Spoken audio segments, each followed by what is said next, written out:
pues vamos. Adelante, Sara. Gracias, presidente. Buenos días. Preguntarle sobre la visita de Elizabeth Sherwood la semana pasada, que estuvo aquí con usted reunido, la asesora de la Casa Blanca para Seguridad. ¿Qué temas se trataron? Si fue sobre estas propuestas del presidente Biden para agilizar las solicitudes de asilo y que puedan ellos en una primera entrevista retornar a aquellos que no son candidatos. ¿Si este tema se trató o qué otros acuerdos hubo? Bueno, fue básicamente sobre el tema migratorio. Estamos trabajando de manera coordinada. Desde luego no quitamos el dedo del renglón para que haya inversiones del gobierno de Estados Unidos a países pobres de América Latina y del Caribe, atender las causas. En eso estamos. Ese es nuestro planteamiento de origen, atender las causas.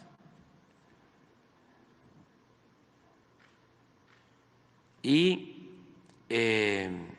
también ayudar en la protección de los migrantes, ordenar el flujo migratorio.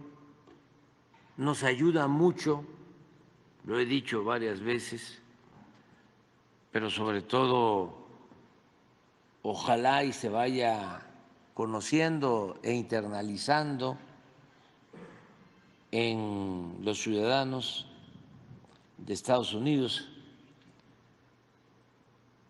el hecho de que hay un cauce legal que se abrió, que se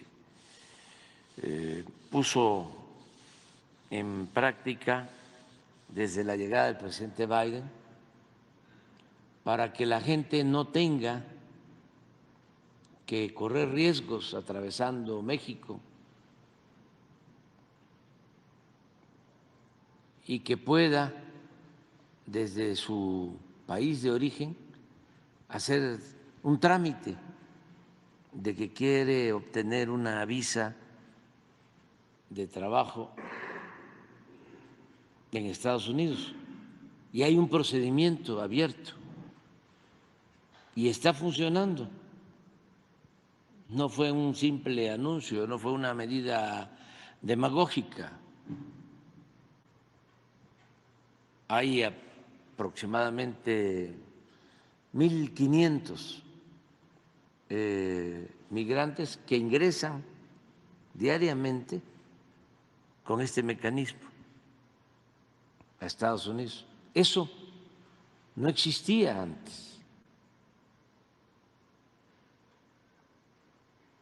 Entonces, con estas medidas nos están ayudando para que no desborde el flujo migratorio.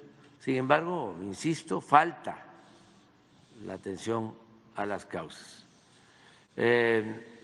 Tuvimos una crisis en la frontera norte en diciembre de 12,000 migrantes diarios y hicimos un esfuerzo conjunto y se redujo en promedio a 6,000, una reducción en 4 meses del 50%. Y ahora incluso ha bajado más. A ver si no nos manda el reporte de hoy la secretaria de Relaciones Exteriores, lo que nos presentó en la mañana. para tener una idea.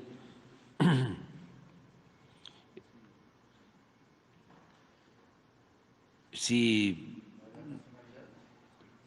lo del flujo migratorio, si descontamos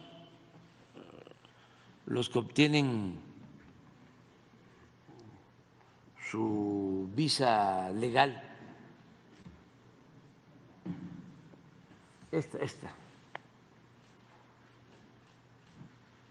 eso era lo que teníamos en diciembre, que les comentaba, 12,000. Y hemos estado trabajando conjuntamente y pues está muy bajo ahora. Estos son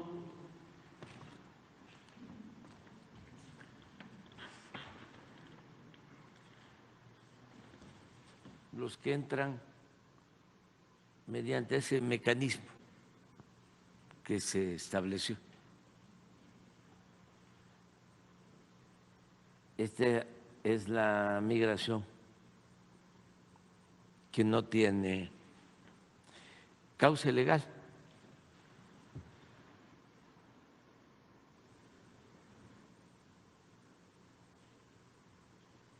Pero sí se ha hecho todo un esfuerzo. Sobre eso hablamos y es muy buena la relación con el gobierno de Estados Unidos. ¿Hubo alguna petición concreta? Hace unos días que habló con el presidente Biden, se informó en un comunicado que habían acordado girar instrucciones a su gabinete de seguridad respectivos para medidas nuevas. ¿Qué medidas nuevas hay o se han implementado en México para regular este flujo migratorio? Pues vamos a seguir avanzando en esto, pero tenemos, insisto, que atender las causas, porque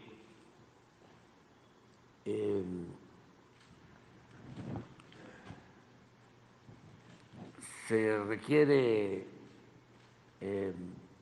atender desde luego Centroamérica y llegar a un acuerdo definitivo con Venezuela y suspender el bloqueo a Cuba. Acaban de tomar una decisión, apenas me informaron hoy, que celebro, de ser cierta, de que están levantando la prohibición para que familiares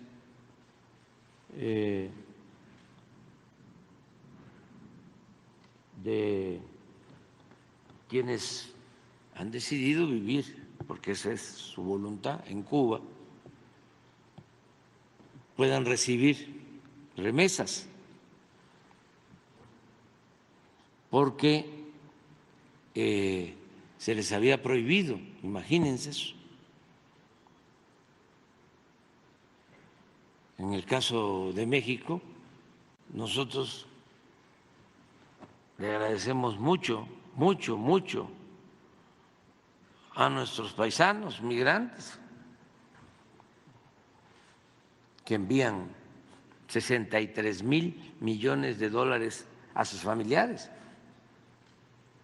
¿Cómo es que en el caso de Cuba se prohíbe que un familiar que esté en Estados Unidos le pueda enviar un apoyo a un papá, una mamá, a un abuelo? El otro día platicaba yo con Arozarena, que es de origen cubano, tiene toda su familia en Cuba, tiene nacionalidad mexicana, es un beisbolista muy bueno, macanea bien, y me pidió que habían familiares que querían venir a México, pero que querían regresar a Cuba, ir y venir, porque no quieren abandonar Cuba. Entonces me decía que su abuelo está en una mecedora y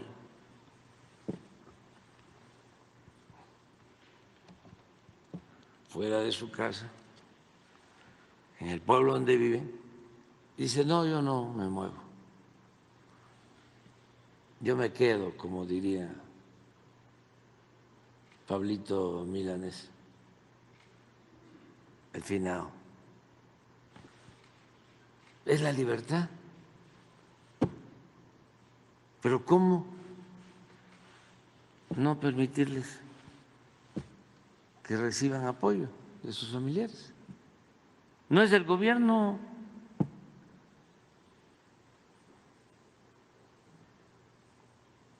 Y ayer parece que tomaron una medida para que puedan recibir remesas. No así como debería ser,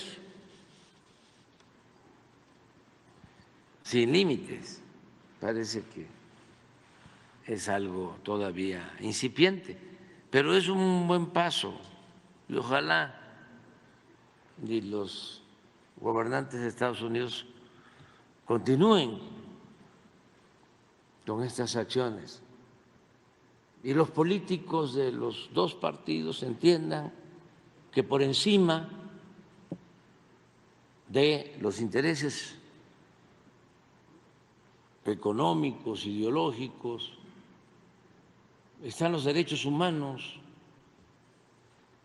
está la fraternidad universal, que podemos pelearnos arriba, tener nuestras posturas políticas, ideológicas, pero ¿qué culpa tienen los pueblos?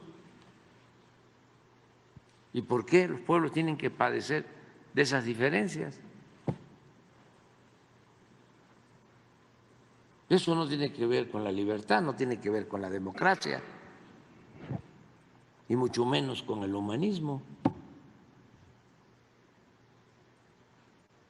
Entonces, en esto es que vamos avanzando.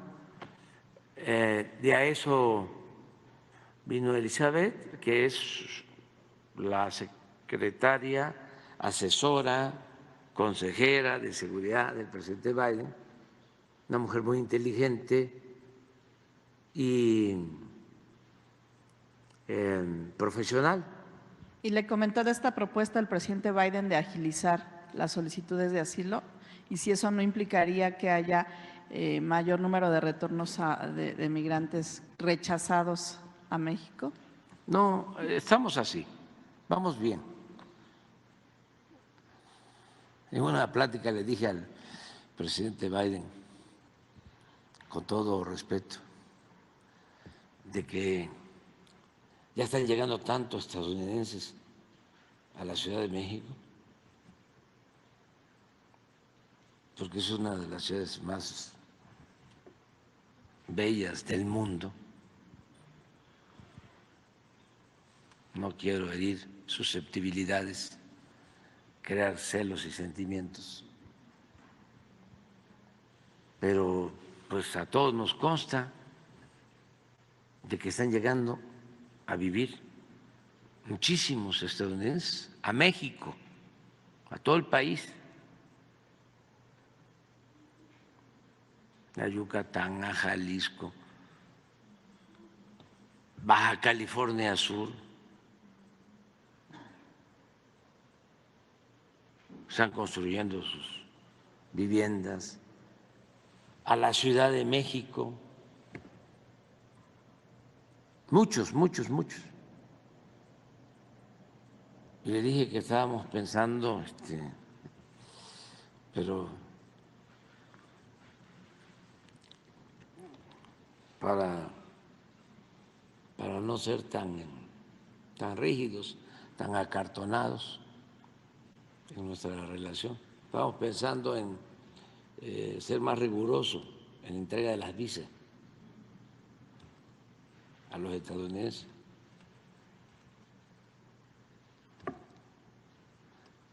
Reservarnos el derecho de admisión, porque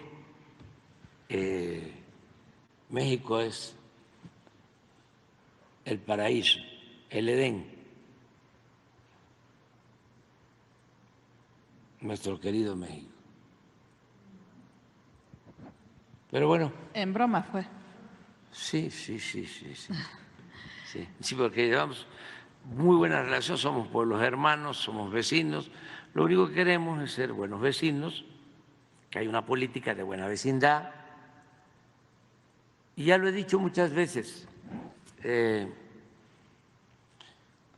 debemos integrarnos cada vez más en lo económico.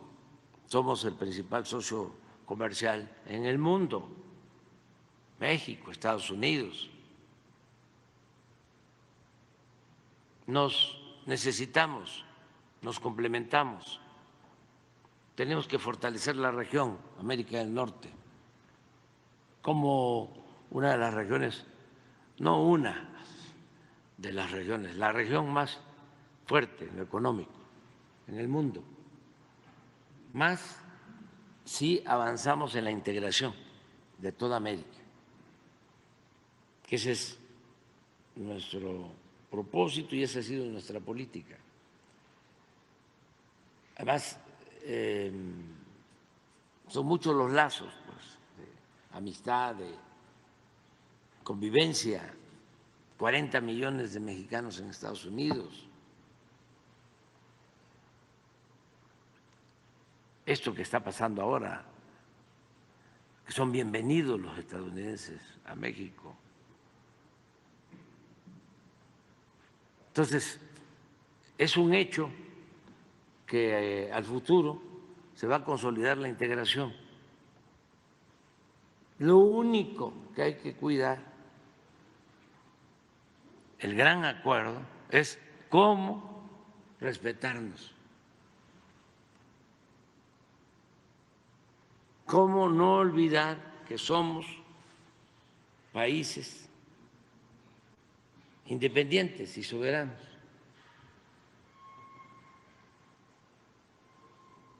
Hablaba yo la vez pasada de los vecinos, ¿no? Cómo hay vecinos que hacen fiestas toda la noche y ponen la música a todo volumen.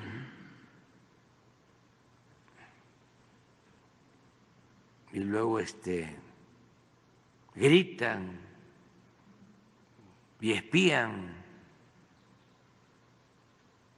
Ya hay unos que hasta se quieren meter a la cocina.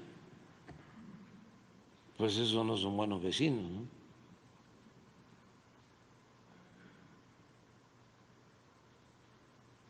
Si logramos que haya respeto a nuestra soberanía, se va a avanzar mucho, mucho. Yo estoy muy optimista de la relación de México con Estados Unidos hacia el futuro. Lo tengo muy claro. En la parte económica, comercial, no hay vuelta de hoja. No es el tiempo en que decía el presidente Lerdo, cuando no quería que se comunicara México con Estados Unidos con la construcción de los ferrocarriles desde la capital hasta la frontera, porque decía que entre un pueblo fuerte y uno débil, el desierto, porque si nos comunicábamos nos iban a absorber. Luego Porfirio Díaz, de todas maneras, construyó los ferrocarriles, comunicó a la frontera, pero mantuvo una política exterior caracterizada por la diversificación. Había inversión alemana, inglesa, europea, no solo estadounidense. Él mismo decía, no poner todos los huevos en una canasta. Y a él se le atribuye la frase esa de pobre México, tan lejos de Dios y tan cerca de Estados Unidos. Ahora yo sostengo, si mantenemos relaciones de cooperación económica y al mismo tiempo hay respeto a nuestra soberanía, parafraseando a Porfirio Díaz, pero con un sentido distinto, diría, bendito México, tan cerca de Dios y no tan lejos de Estados Unidos. Y este informe de la DEA de hace unos días sobre los cárteles del narcotráfico en México que dominan, dicen, en 50 entidades de Estados Unidos y que juegan un papel fundamental en esta crisis del fentanilo. ¿Cómo lo ve este informe? Pues es su informe. Fíjense, hay un exagente de la DEA que me acuerdo de él porque había un periodista político, liberal, mexicano, y en otros países también de América Latina, hay mucha historia de personas con el apellido Vigil. Ahí se los dejo de tarea. Creo que escribía en El Federalista, en el siglo XIX, de esos periódicos muy buenos de la época de la Reforma y de la República Restaurada. Acuérdense que en esa época existió el mejor periodismo que haya existido en toda la historia de nuestro país. Eran grandes escritores. Es la época de Zarco y de muchos grandes periodistas, patriotas, inteligentes. José María Vigil. José María. ¿De dónde escribía? Era liberal.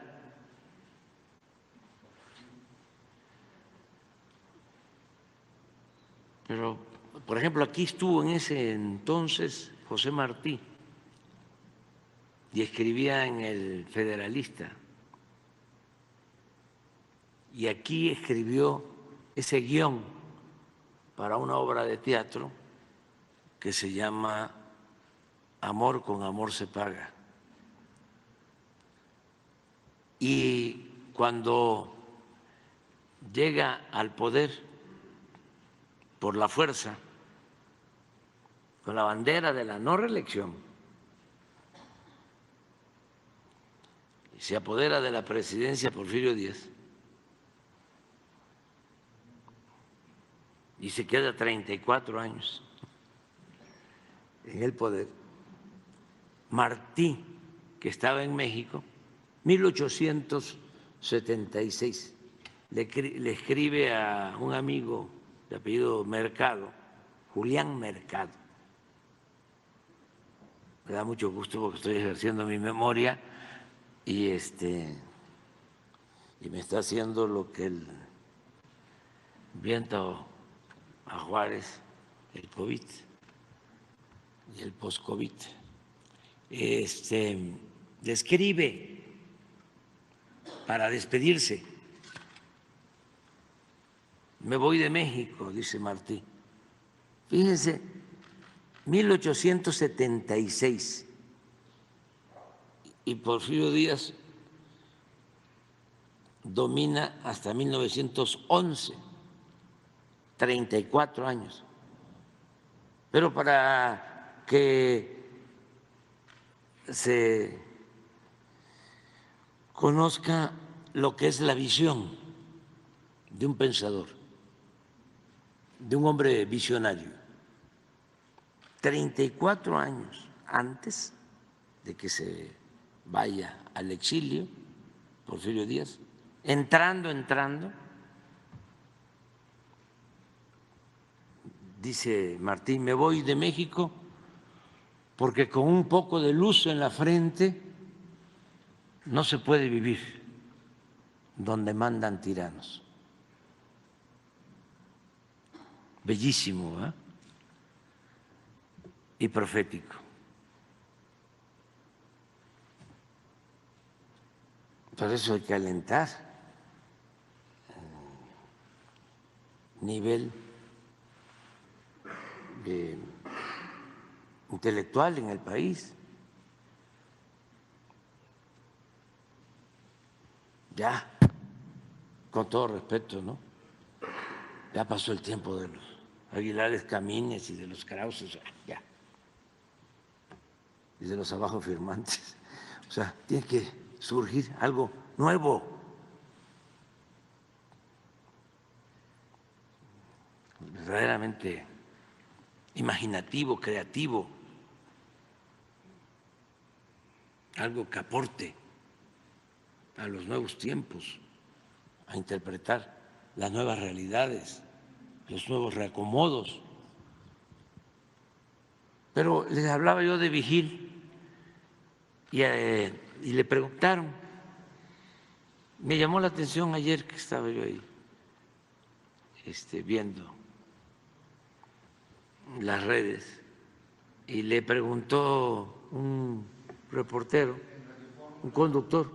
Jaime Núñez en Radio Fórmula le hizo la entrevista Sí, a Mike sí. Vigil. ¿Por qué no la vemos?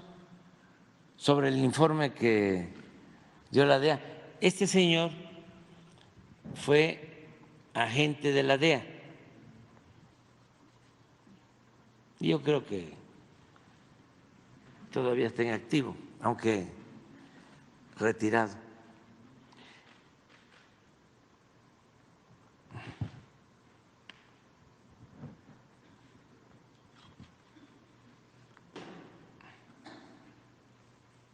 Para que yo no conteste, ¿no? Por tu pregunta, ¿qué es lo que preguntaste sobre? El informe de la DEA que habla de los cárteles del narcotráfico en México, Sí, con presencia, dicen, en 50 entidades de sí, Estados sí, Unidos. sí, sí. Él contesta eso. Dice que desde hace años lo saben.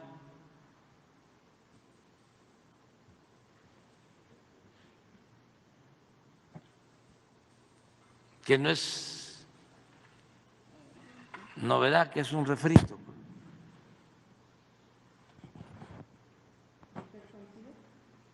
Sí, entonces, cuando surge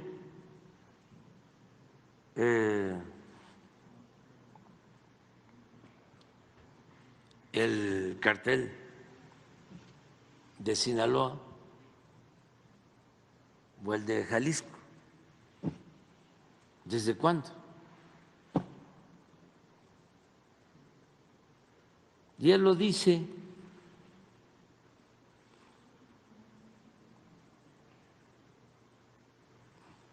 Nada más no coincido con algo que dice que no funciona lo de abrazos no balazos, que espere un poco porque eso lleva su tiempo. Y además es natural que no esté de acuerdo, porque hay quienes sostienen, y yo los respeto, que lo que hay que hacer es usar la fuerza, que es con medidas coercitivas como se va a resolver el problema. Y yo pienso que no se puede enfrentar el mal con el mal. El mal hay que enfrentarlo haciendo el bien. y que la paz es fruto de la justicia. Y que desde luego si no se atendía a los jóvenes, si no se atendía a la mayoría de los mexicanos y unos cuantos se dedicaban a robar, a saquear a México, pues entonces así nunca se iba a poder garantizar la paz y la tranquilidad. Pero si se atienden las causas, volvemos a lo mismo, porque el ser humano no es malo por naturaleza, son las circunstancias las que llevan a algunos a tomar el camino de las conductas antisociales. Esto lo tenemos que seguir diciendo, porque acuérdense cómo era, ¿no? Ponerse enfrente a la cámara y no me va a temblar la mano. Y bueno, llegaron a declarar una guerra. Cuando al declarar esa guerra, lo que hicieron fue alentar aún más la creación de la delincuencia organizada. A partir de ahí, y se puede probar de cómo se incrementaron los homicidios. Porque el encargado de garantizar la seguridad pública era nada más ni nada menos que Genaro García Luna. Y en ese gobierno existió un narcoestado.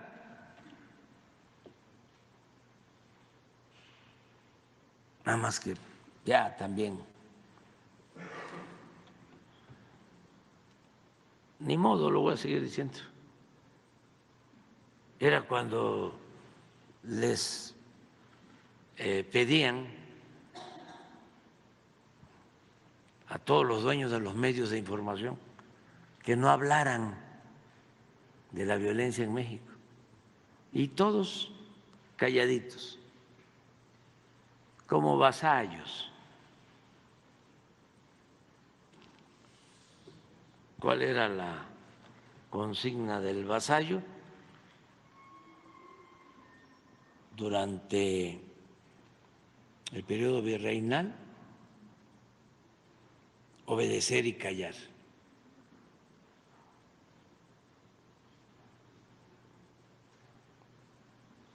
Pero miren esto. De Estados Unidos, la DEA estuvo en la conversación. ¿Por qué? Porque presentó un estudio donde afirma que el cártel Jalisco Nueva Generación y el cártel de Sinaloa han penetrado a la fecha prácticamente toda la Unión Americana, y son estos dos cárteles los que tienen a Estados Unidos bajo una crisis de estupefacientes nunca antes vista.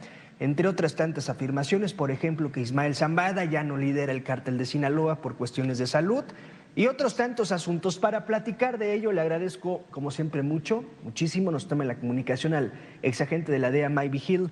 Mike, gracias por contestarnos. Buena tarde, noche. Muchas gracias, Juan Pablo. Siempre un placer. Mike, entregó la DEA un nuevo informe sobre drogas y narcotráfico, donde hay una serie de afirmaciones. No sé cuál consideres más importante de entre tantas.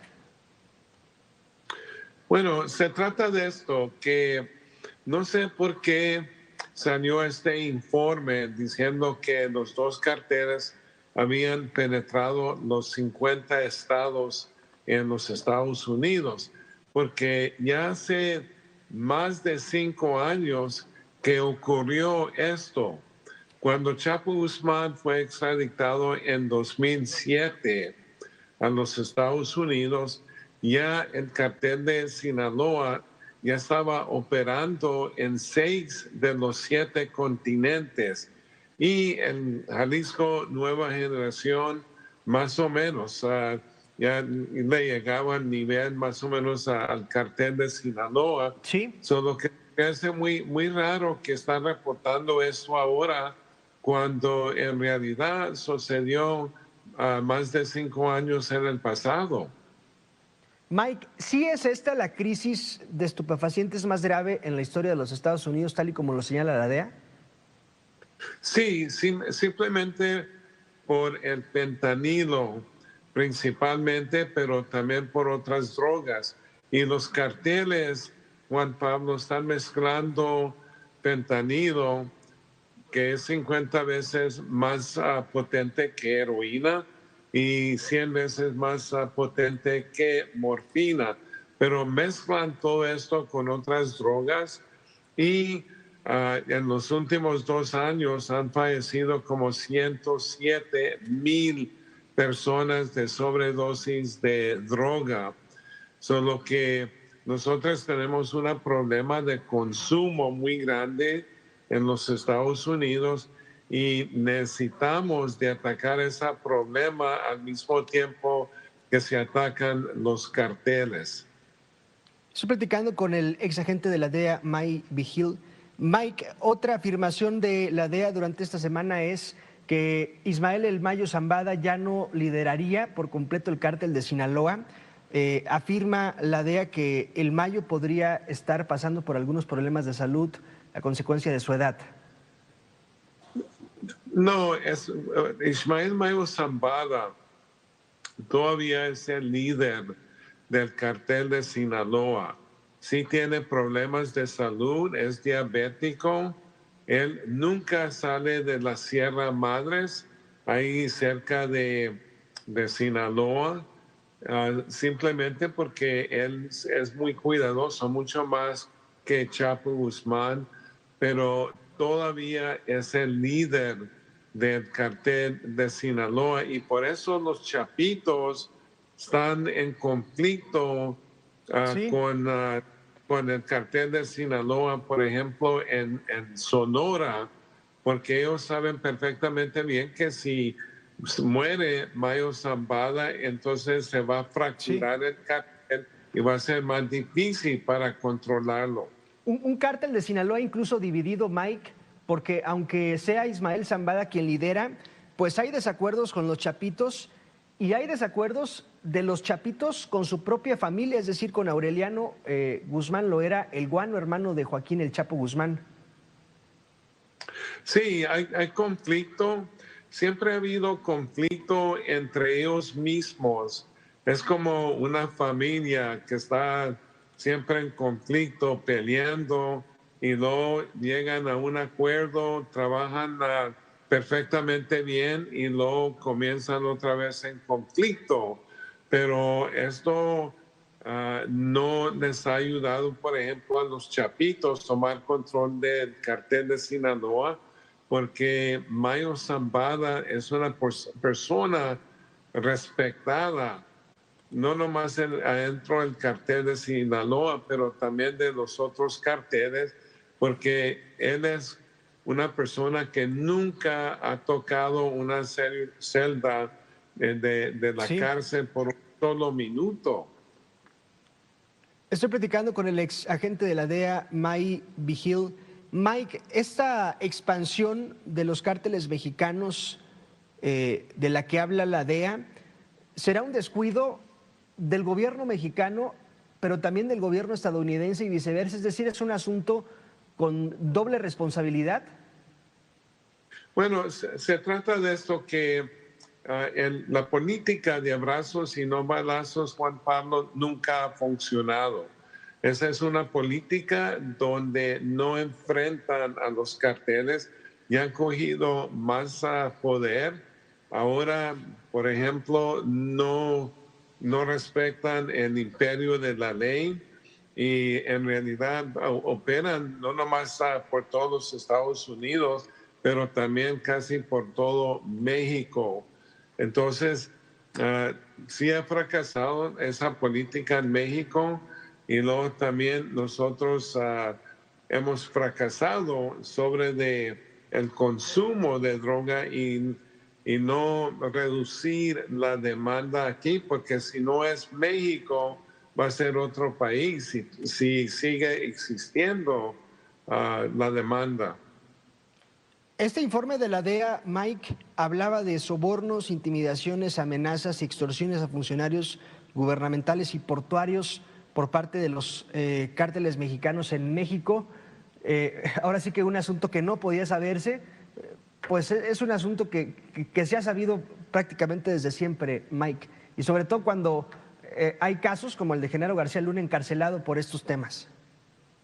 Sí, por ejemplo, esto ha existido por décadas, porque cuando tienes el tráfico de droga, obviamente se está generando bastantes activos, bastante dinero caliente, y eso permite a los carteles más poderosos para sobornar oficiales. Solo que esto no es una cosa que se ha desarrollado en los últimos años. Esto ha ocurrido por mucho tiempo, pero también aquí en los Estados Unidos ha habido oficiales que han sido sobornados por el narcotráfico, entonces no nomás es México. Mike, otro asunto esta semana donde la DEA estuvo en la conversación fue pues la tardanza en la entrega a visas a 13 agentes estadounidenses. Hubo una confrontación ahí, dimes y diretes entre el presidente López Obrador y funcionarios de la DEA. Sí, es un conflicto que existe entre la DEA y López Obrador. Simplemente esto se dañó bastante cuando fue detenido el ex secretario de la Defensa bajo la administración de Peña Nieto, Salvador Cienfuegos, y fue regresado a México por petición del gobierno. Y ya con eso comenzó a limitar el señor presidente López Obrador, no nomás a la DEA, pero el FBI y otras agencias que también trabajan en México. Y usted se acuerda, Juan Pablo, cuando salió estos artículos en Deutsche Welle y también ProPublica acusando a López Obrador de tomar dinero del cartel de Sinaloa, pero no había ninguna evidencia. Sí. Yo he sido crítico del señor presidente, pero yo lo defendí en ese caso simplemente porque no había ninguna evidencia de que él recibió dinero del cartel de Sinaloa para campaña, y yo trato con evidencia, yo no trato con rumores. Mike Vigil, como siempre, muchas gracias por tu tiempo y tus comentarios. ¿Quieren más? Y tiene la misma información del qué cártel importante es la transparencia, el que la vida pública sea cada vez más pública, que todos nos enteremos de lo que sucede. Entonces, yo creo que está contestada tu pregunta. de Sinaloa, que lo que comentaba Vigil. Eso corresponde a las áreas de investigación de nuestro gobierno. Lo que sí puedo decir es de que estamos nosotros aplicando una estrategia para que no haya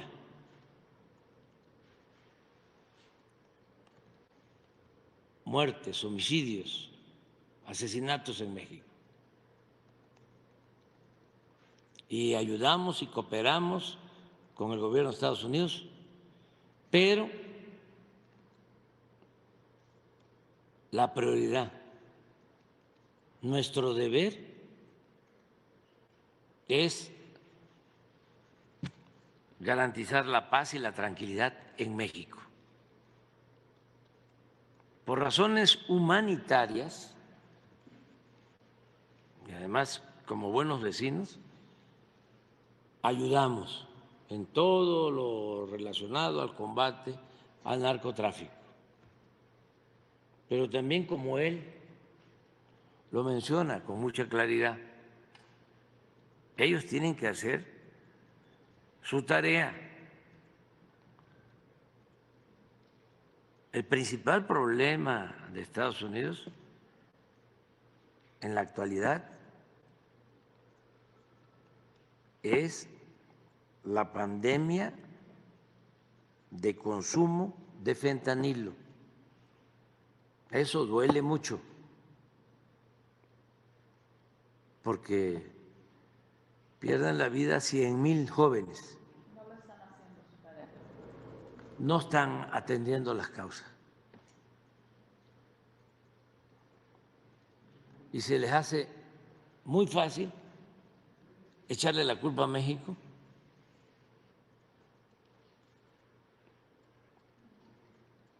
Cuando, como él dice, si hay consumo, va a ser México o va a ser cualquier país. Y yo agregaría, independientemente del país de donde llegue el fentanilo o los químicos para la elaboración del fentanilo, hay que pensar en la adicción,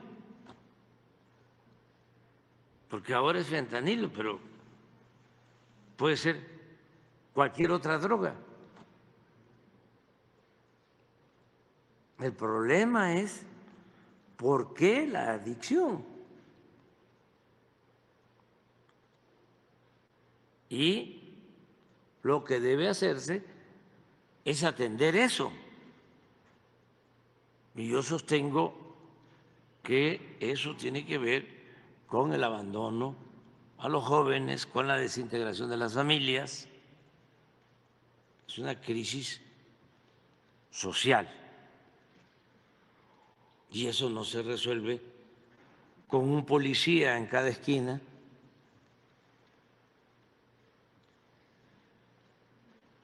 Eso tiene que ver con alentar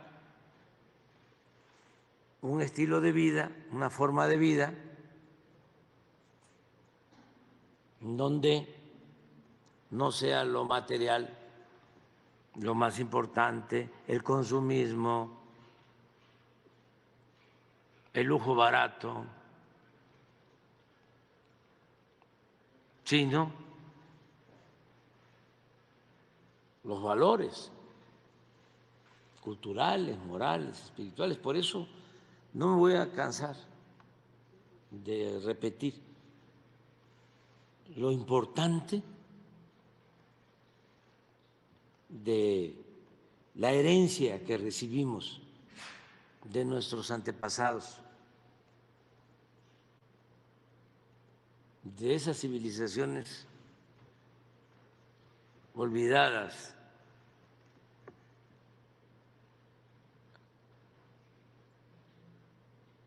sometidas, que fueron las que nos dieron hasta ahora nuestra identidad. Y por eso es que el mexicano es honesto, por eso el mexicano es trabajador, por eso el mexicano es fraterno, por eso no se desintegran tanto las familias, por eso no hay tanto consumo de droga. A ver cómo me explican, somos vecinos y no hay proporción, aun cuando ellos tienen más de 300 millones de habitantes, nosotros 130. De todas maneras, ¿cuántos fallecen en Estados Unidos por sobredosis y cuántos fallecen en México?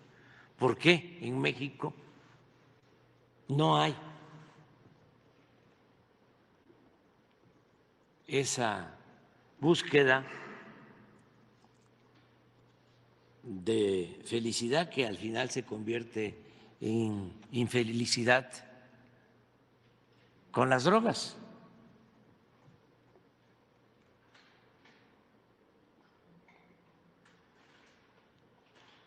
Por eso nosotros tenemos que cuidar mucho, mucho, mucho hacia adelante el que no aumente el consumo. Porque también cuando aumenta el consumo hay más violencia,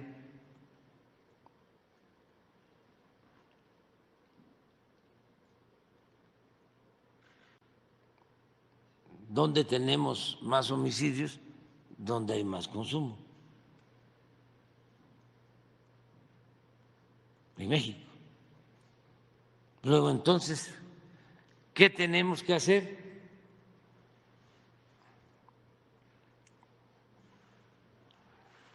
Procurar que no se desintegren las familias, que se fortalezcan los valores, que se atienda a los jóvenes,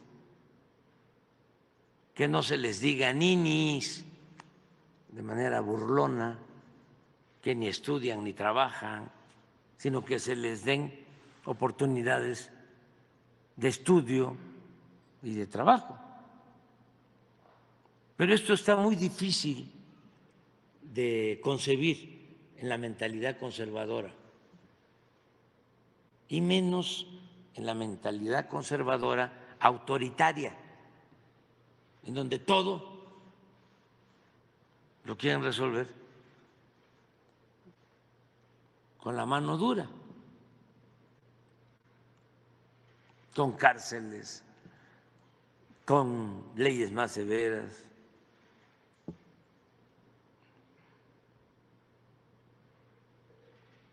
Eso no, hay que atender las causas. Y claro que lleva tiempo, porque hizo mucho daño la política neoliberal. Fueron 36 años de estar impulsando el individualismo, el egoísmo, dejando a la gente sin opciones. Fíjense cómo se dedicaban a robar y a saquear. Se abandonó el campo completamente. Salieron millones de campesinos a buscarse la vida a las ciudades fronterizas, a Estados Unidos. En el periodo neoliberal, solo de Veracruz emigraron más de 1 millón de veracruzanos.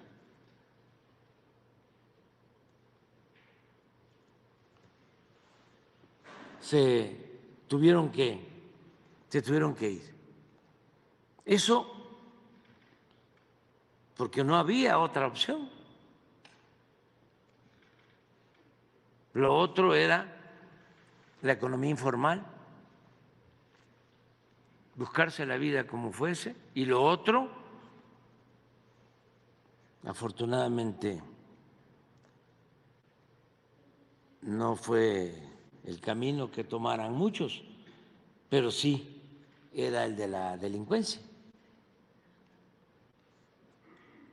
Y se va la gente a buscarse la vida, arriesgándolo todo.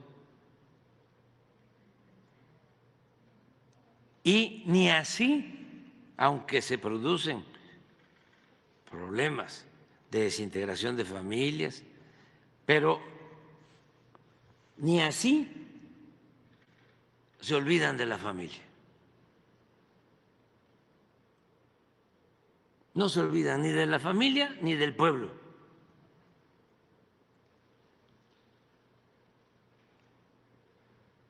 ¿Y eso de dónde viene? Pues del México profundo.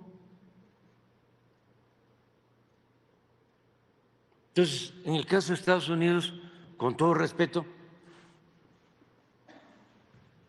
va creciendo un hijo, llega a la adolescencia y vámonos para afuera de la casa. Y se vuelven a ver a lo mejor al año.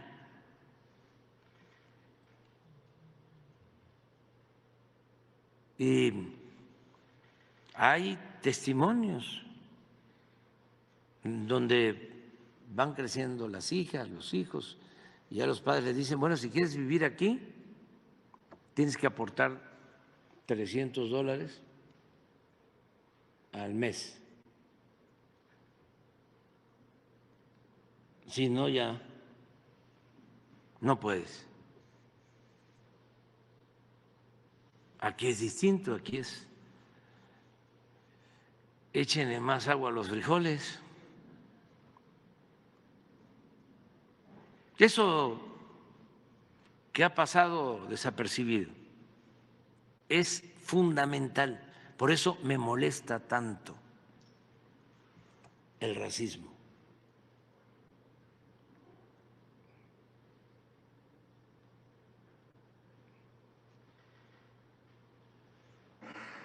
Es darle la espalda, ¿no?, a lo que nos ha salvado.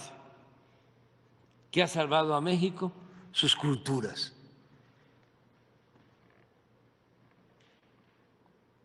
Y eso es lo que nos tiene ahora en una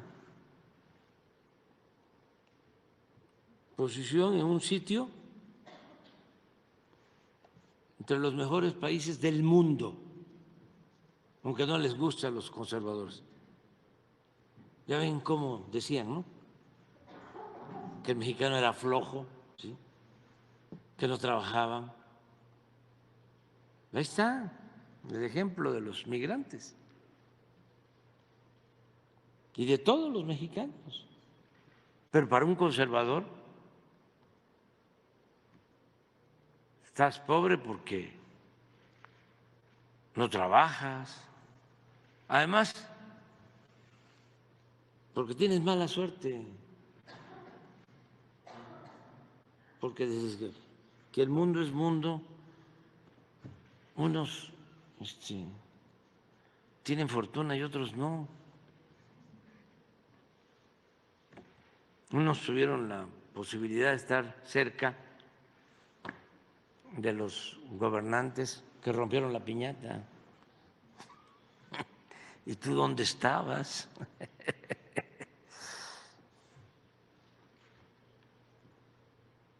Pero ahora ya las cosas están cambiando y lo que se tiene es de todos.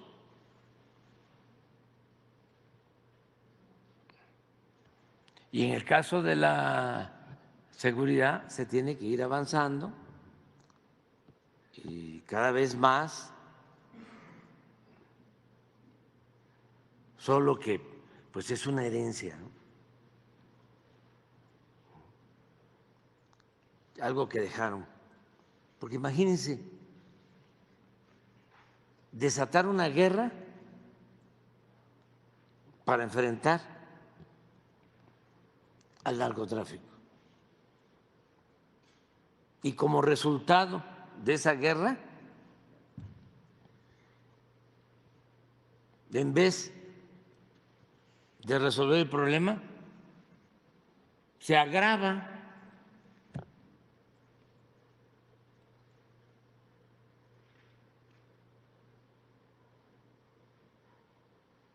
¿Qué pasó?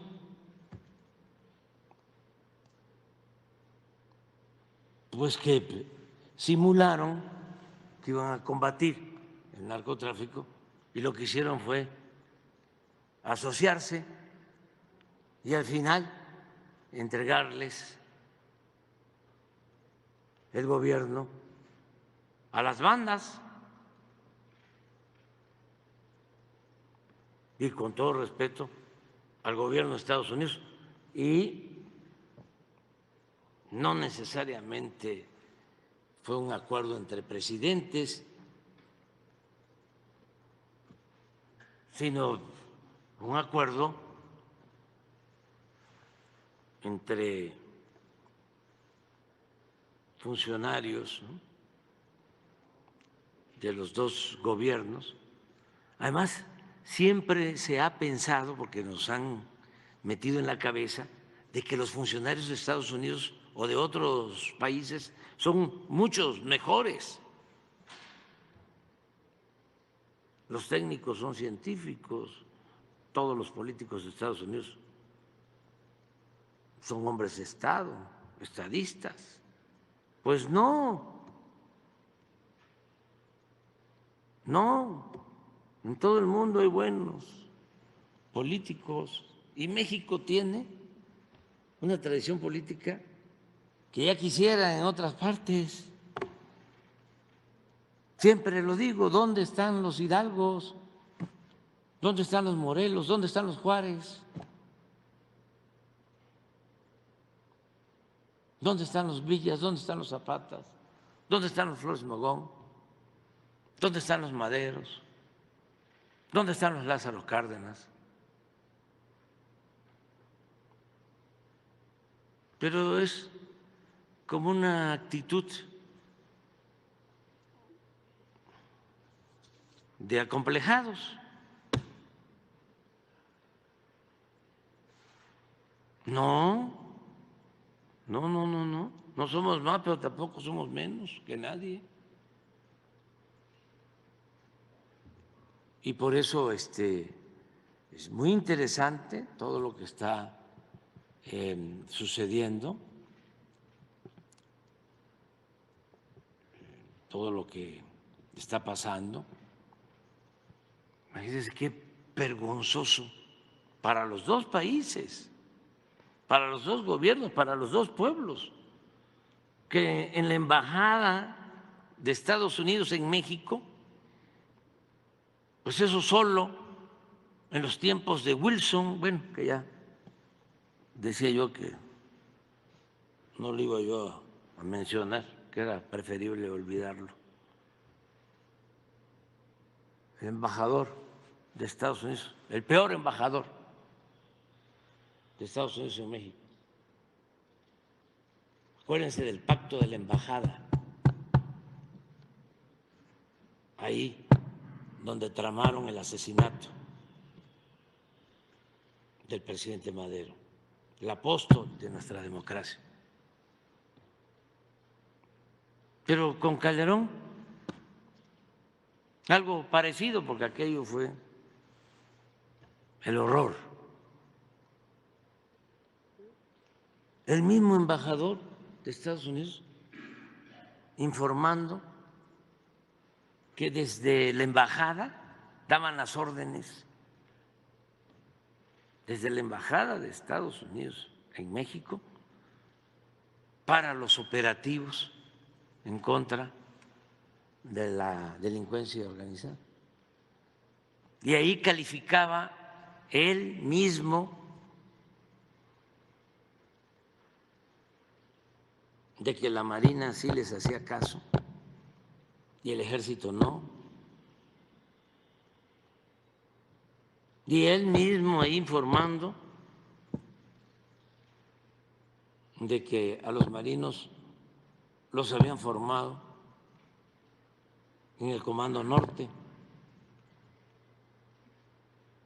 Y agréguenle de que en esa relación se ponen de acuerdo para meter armas de contrabando, porque supuestamente estas armas, y ahí vamos a que no son tan inteligentes, de que estas armas iban a llegar a las manos de los delincuentes, pero como las armas traían señuelos,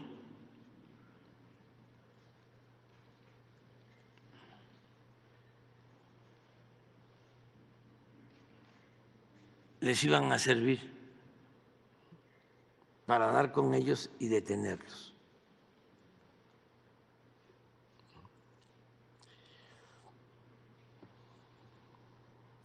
Pues con toda la infiltración que había,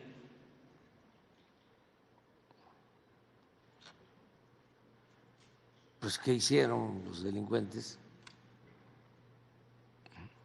Le quitaron los sensores, los señuelos, y usaron las armas para asesinar a mexicanos y estadounidenses. ¿Y dónde está la investigación sobre esa irresponsabilidad?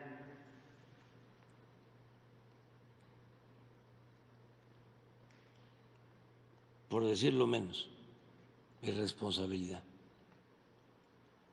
No hay. Entonces, no es nada más un celo de decir somos independientes y cuando menos pide permiso, sino es, a ver, ¿qué vas a hacer? Porque no vayas a querer aplicar otro plan rápido y furioso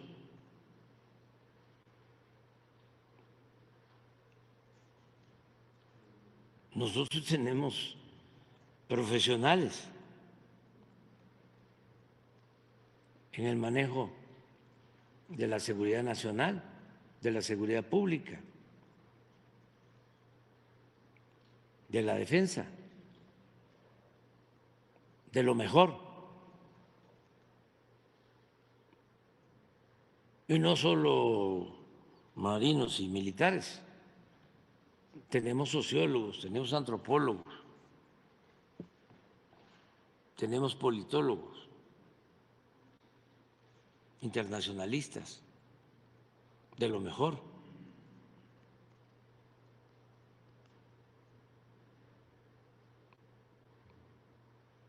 Es interesante, ¿no?, lo que estamos viviendo.